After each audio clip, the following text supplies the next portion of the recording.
Assalamualaikum warahmatullahi wabarakatuh. Berjumpa kembali dengan saya, Elvan Mauludi, pada mata pelajaran Algoritma dan Pemrograman menggunakan bahasa C++. Pada pertemuan kali ini kita akan membahas bagaimana cara menginput nilai ke dalam sebuah variabel, tapi nilai input tersebut dideklarasikan ketika program sudah dijalankan atau sudah di-run. Oke?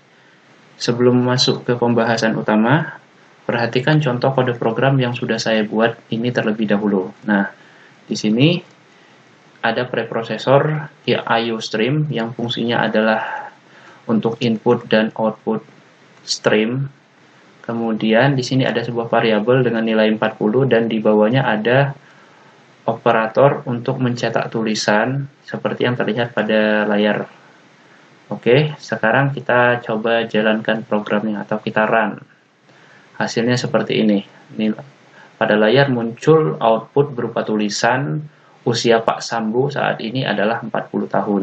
Nah, oke, sekarang kita close programnya. Nah, balik lagi ke contoh ini. Nah, pada baris program ke-9, di sini adalah contoh bagaimana cara menampilkan atau mengeluarkan nilai output pada layar monitor. Nah, di sini kalau Anda lihat ada tulisan std child. Sebenarnya tulisannya bukan child ya, tapi cout. Out itu output. Nah, bagaimana jika kita ingin melakukan sebaliknya, bukan melakukan output tapi melakukan input. Nah, untuk melakukan input maka operator yang kita gunakan adalah std cin. Cin itu adalah C input. Kalau ini C output, cin itu adalah C input. Nah, kita langsung coba buat programnya untuk menginput nilai. Nah, di sini karena nilai sudah saya tentukan 40, di sini saya hapus. Nilai 40 itu tidak kita tentukan di awal tapi setelah program dijalankan. Nah, di sini saya tambahi lagi baris program input usia. Nah, terus tadi kalau ini operator stdc output untuk mengeluarkan nilai, nah untuk memasukkan nilai kita gunakan operator cin atau C input. Cin terus, nah perbedaannya di sini kalau pada C output kita menggunakan tanda kurang dari, sedangkan kalau pada C input kita menggunakan tanda lebih dari. Lebih dari itu maksudnya kita user mengirim nilai ke dalam variabel. Nah, variabel yang dimaksud di sini adalah variabel A. Atau jangan menggunakan A, X saja. X itu dalam bahasa Inggris kalau diterjemahkan ke bahasa Indonesia artinya adalah usia. Jadi variabel X ya. X usia. Nah, setelah selesai, selanjutnya kita coba jalankan programnya. Nah, di layar muncul tanda seperti ini. Kita coba input sebuah nilai bebas, misalkan 41. Kemudian kita enter. Nah, maka muncul tulisan di bawahnya usia Pak Sambo saat ini adalah 41. Di mana nilai 41 ini kita dapat dari input yang kita masukkan sebelumnya itu angka 41. Di mana angka 41 itu disimpan ke dalam suatu variabel X menggunakan baris kode program ini. Nah, untuk lebih jelas mungkin kita sedikit modifikasi saja kode programnya itu. Kita tambahkan sedikit penjelasan, kita copy saja dari sini biar gampang.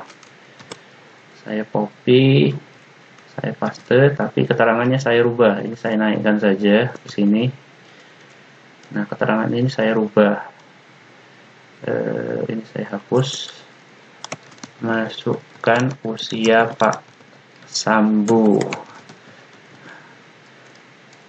Set, ya.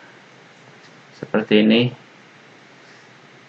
Ya, sudah bisa ya. Sekarang kita coba run lagi. Jadi sebelum memasukkan nilai menggunakan cin, kita mengeluarkan sebuah nilai dulu, nilai tulisan pada layar monitor menggunakan cout. Coba kita run sekarang. Ya, di program sekarang muncul tulisan masukkan usia. Oke, salah ya. Saya suka tipu ini. Mohon maaf. Usia. Suka tipu terus videonya nggak pernah diedit. Usia Pak Sombo. Ya, kita run lagi. Nah, hasilnya seperti ini. Muncul teks masukkan usia Pak Sambo. Nah, di sini baris kode program CIN meminta suatu nilai inputan yang didapat dari keyboard. Nah, di sini kita masukkan tadi 41, sekarang 45. Enter. Nah, sekarang baru muncul tulisan usia Pak Sambo saat ini adalah 45 tahun. Oke, terlihat lebih interaktif terhadap pengguna ya baris kode program sekarang. Ya, itu saja mungkin yang bisa saya sampaikan pada kesempatan materi hari ini. Jadi apa yang mungkin kita ulas sedikit, kalau penggunaan stdc out itu untuk menampilkan nilai. Nah, kalau untuk menampilkan nilai kita gunakan tanda kurang dari. Jadi teks ini seolah-olah kita kirim ke komputer. Nah, itu pengandaian saya saja sebenarnya. Tidak perlu dipahami seperti itu. Terus yang kedua stdcin c input. Nah, di sini kita gunakan tanda lebih dari 2 kali. Nah, yang artinya cin mengirim nilai ke variabel x. Variabel x itu di sini tipe datanya integer. Jadi kalau kita mau input nilai yang harus kita masukkan itu adalah bilangan bulat. Lantas bagaimana jika kita memasukkan sebuah nilai tapi nilai tersebut bukan nilai bilangan bulat? Oke, kita coba. Misalkan saya tidak memasukkan nilai bilangan bulat tapi huruf DF. Apa yang terjadi? Enter. Maka pada nilai output yang muncul adalah 0. 0 itu menandakan kalau DF itu tidak dikenali pada variabel X. Oke. Saya rasa cukup itu saja penjelasan kali ini. Jika ada yang masih ingin ditanyakan, silakan tanyakan pada kolom komentar. Lebih dan kurang saya mohon maaf. Saya akhiri. Assalamualaikum warahmatullahi wabarakatuh.